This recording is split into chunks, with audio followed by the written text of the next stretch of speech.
Bienvenue à l'Exponentialiste, une émission pour les personnes comme toi et moi qui veulent entrer dans leur destinée.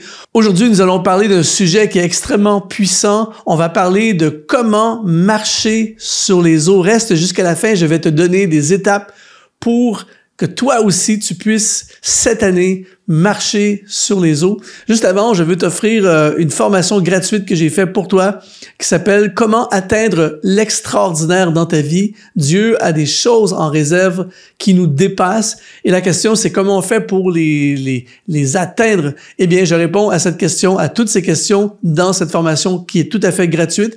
Le lien est au bas de l'écran. Tu peux rejoindre en t'inscrivant à ce programme. Je te l'offre gratuitement. Alors, on va parler aujourd'hui de marcher sur les eaux. Si en ce moment, ça te parle déjà en commençant et tu as à cœur, tu veux marcher sur les eaux, tu veux entrer dans le surnaturel dans ta vie, eh bien, écris dans les commentaires « Je veux marcher sur les eaux, je vais marcher sur les eaux ». On connaît, plusieurs d'entre nous, du moins, connaissons l'histoire de ce passage, ce récit de Matthieu chapitre 14, lorsque l'apôtre Pierre va vivre cette expérience absolument incroyable de marcher sur les eaux. Et je me suis interrogé sur comment est-ce possible dans notre vie de tous les jours, dans notre quotidien, toi et moi, comment est-ce possible de marcher sur les eaux? Pas nécessairement de marcher sur un lac, mais de vivre quelque chose d'inhabituel, de vivre quelque chose de surnaturel, quelque chose d'extraordinaire, parce que oui, c'est possible encore aujourd'hui de marcher sur les eaux et de vivre le surnaturel. Alors, on va plonger ensemble aujourd'hui dans ce texte de Matthieu chapitre 14 et on va regarder ensemble des clés pour vivre cette expérience de marcher sur les eaux. L'émission que tu regardes en ce moment est rendue possible grâce à des sponsors qu'on appelle les activateurs de destinée. Si tu veux toi aussi nous aider à continuer à diffuser ces émissions pour rejoindre le plus grand nombre, eh bien, tu peux aujourd'hui devenir un activateur de destinée. Tout ce que tu as à faire, c'est d'aller dans le lien qui apparaît dans la description de cette vidéo. De retour à ton émission. Première étape, monte premièrement dans la barque. Dans Matthieu 14, au verset 22, il est écrit « Aussitôt après, il obligea ses disciples à monter dans la barque et à passer avant lui de l'autre côté pendant qu'il renverrait la foule. » Jésus ici vient de multiplier les pains, il vient de vivre un miracle incroyable et là, il oblige ses disciples à monter dans la barque. Et le mot grec qu'il utilise ici pour obliger, c'est le mot anakazo, qui veut dire forcer ou urgence. En d'autres mots, Jésus envoie ses disciples dans la barque. Il veut absolument qu'ils soient dans la barque. Et ici, on a une clé très, très importante. C'est-à-dire que le miracle arrive souvent dans des contextes qui ne sont pas nécessairement favorables. C'est-à-dire qu'ils vont partir sur l'eau, la nuit va être mauvaise, l'eau va être, il va y avoir une tempête. Ça va être vraiment pas un contexte idéal. Si t'es pour marcher sur les eaux, je sais pas pour toi, mais si t'es pour marcher sur les eaux, l'idéal serait le jour avec une mer qui est calme. Mais ici, ça va être la nuit, au milieu d'une nuit tourmentée même sur l'eau. Mais rappelle-toi de ceci, le miracle arrive toujours quand tu es là où Jésus veut que tu sois. Si tu veux être certain qu'il se passe des choses exceptionnelles dans ta vie et que le surnaturel soit activé et tu veux mettre toutes les chances de ton côté pour que quelque chose comme ça arrive, eh bien, sois là où il veut que tu sois. Et en l'occurrence ici, il veut qu'il soit dans la barque. Alors, la question pour toi et moi, c'est est-ce que nous allons monter dans la barque? En d'autres mots, est-ce que nous allons aller là où Jésus veut qu'on aille? Est-ce que nous allons nous positionner là où il veut que nous soyons positionnés? Mais j'ai à cœur de te dire, aujourd'hui, monte dans la barque, même si ça fait peur, même si on ne sait pas trop ce qui va arriver, mais Jésus te veut dans la barque, on monte dans la barque. Ça, c'est la première étape. La deuxième étape, c'est partage ton cœur, mais attends l'invitation. C'est-à-dire que alors qu'ils sont sur l'eau, tout à coup, Jésus va faire apparition sur le lac. Et là, il y a un genre de panique, même les disciples se demandent un peu qu'est-ce qui se passe, tout ça, ils sont effrayés même. Mais Pierre va faire quelque chose de très spécial dans Matthieu 14, au verset 28. Pierre lui répondit, « Seigneur, si c'est toi, ordonne que j'aille vers toi sur les eaux. » Donc ici, Pierre ne prend pas sur lui d'aller sur les eaux. Pierre ne le fait surtout pas avant même d'avoir parlé. La première chose qu'il fait, c'est qu'il partage son cœur. Il dit, Seigneur, ça serait super, et ordonne que j'aille sur les eaux. Et là, on voit au verset 29, ça dit, et Jésus dit, viens. Et Pierre sortit de la barque et marcha sur les eaux pour aller vers Jésus. Alors, ce qui est très important de comprendre, c'est on a une clé ici, mon ami, pour marcher sur les eaux. C'est-à-dire que ce n'est pas un projet initié par Pierre. C'est une invitation de Jésus. Et c'est là que on doit comprendre ce qui se passe. C'est-à-dire que, OK, parfait, je veux marcher sur les eaux, on va sur l'eau, et là, je me lance sur l'eau. Et là, je suis pas certain que ça va fonctionner. Mais Pierre partage son cœur et après ça, il reçoit une invitation de Jésus. Donc, quand il va marcher sur les eaux, en fait, il y a deux choses. Un, il est dans la volonté du Seigneur en étant dans la barque. Et deux, il est encore dans la volonté du Seigneur en acceptant l'invitation de Jésus. Alors, pour toi et moi, qu'est-ce que ça veut dire aujourd'hui? Ça veut dire que partage ton cœur. Tu peux dire au Seigneur, Seigneur, ordonne que cette porte s'ouvre. Ordonne que je puisse aller dans le ministère. Ordonne que je puisse démarrer mon business. Ordonne que telle ou telle chose qui est dans mon cœur arrive.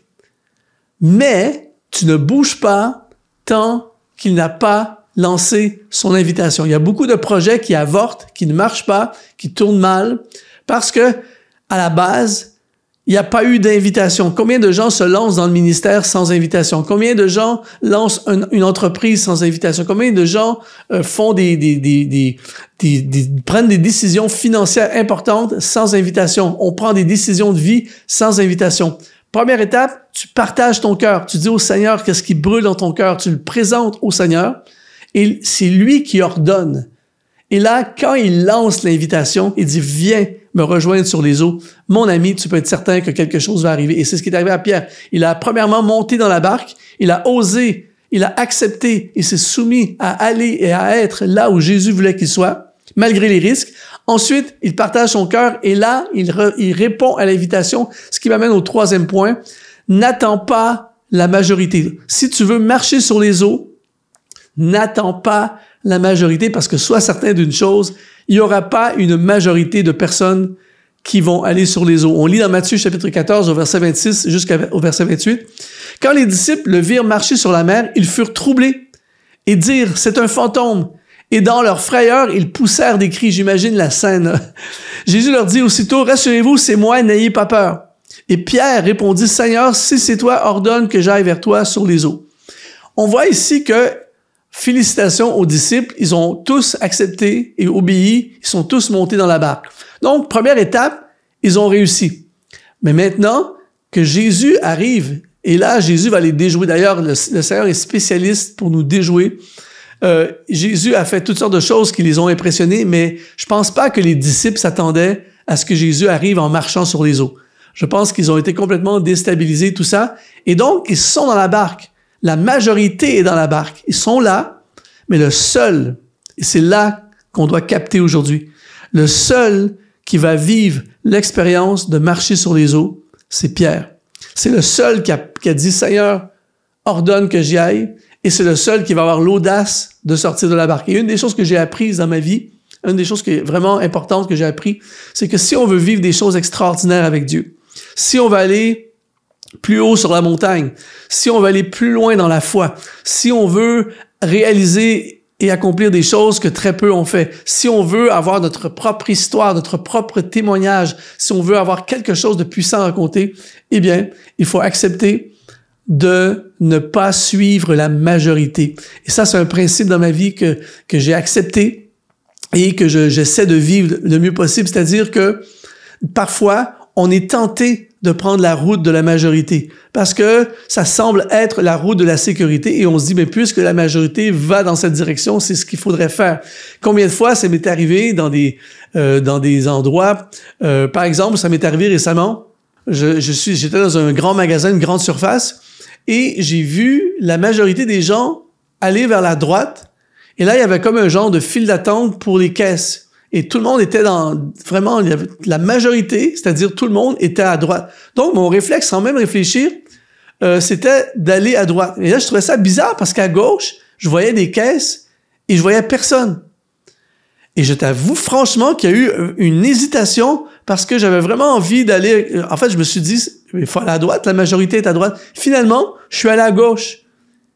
Et je pouvais aller à gauche. Je me suis retrouvé à une caisse, j'ai pas attendu. T'avais 15-20 personnes à droite avec une file d'attente et moi à gauche, personne. Personne n'a compris. En fait, les gens suivaient la majorité et personne n'a réalisé que c'était ouvert également à gauche. Et quelle leçon!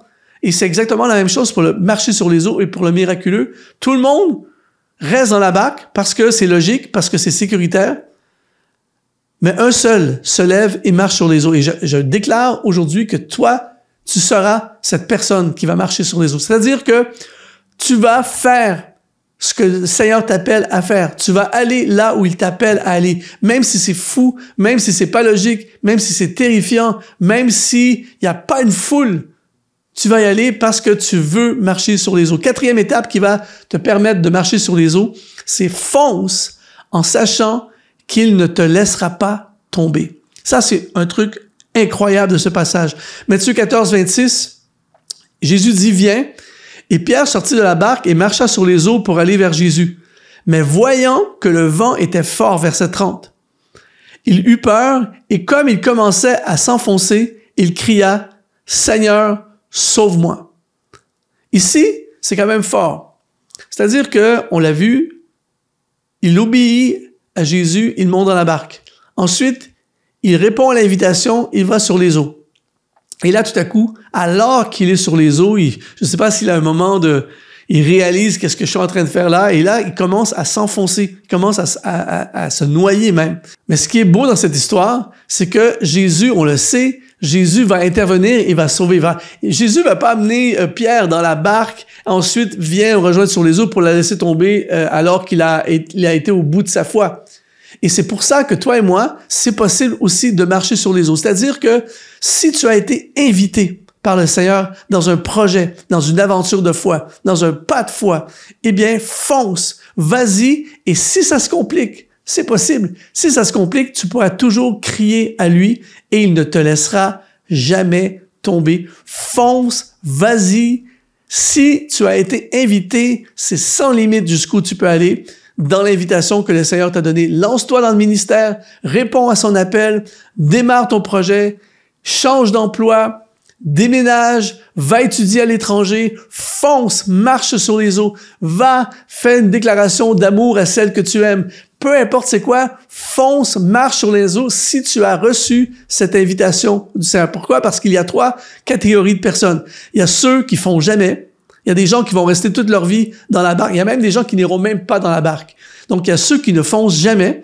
Il y a ceux aussi qui foncent, mais sans invitation. Et en général, ça tourne mal. Mais il y a l'apôtre Pierre qui, lui, fonce sur l'invitation et qui apprend à dépendre de Dieu. Et ces personnes vont voir le miraculeux arriver, le surnaturel. Ils vont marcher sur les eaux. Alors, si ça te parle aujourd'hui et que tu as ce feu dans ton cœur de marcher sur les eaux, je déclare que c'est possible, que ça va arriver dans ta vie. D'ailleurs, tu pourras nous écrire pour nous partager comment tu l'as fait et comment Dieu est intervenu. Il ne te laissera jamais tomber lorsqu'il t'invite. Et si tu veux aller encore plus loin aujourd'hui, c'est possible. J'ai créé une formation pour ça. Comment atteindre l'extraordinaire dans ta vie? C'est le lien qui apparaît au bas de cet écran. C'est gratuit. C'est une formation qui va te donner encore plus de détails sur comment expérimenter l'extraordinaire. Mais aujourd'hui, ensemble, montons dans la barque et allons marcher sur les eaux.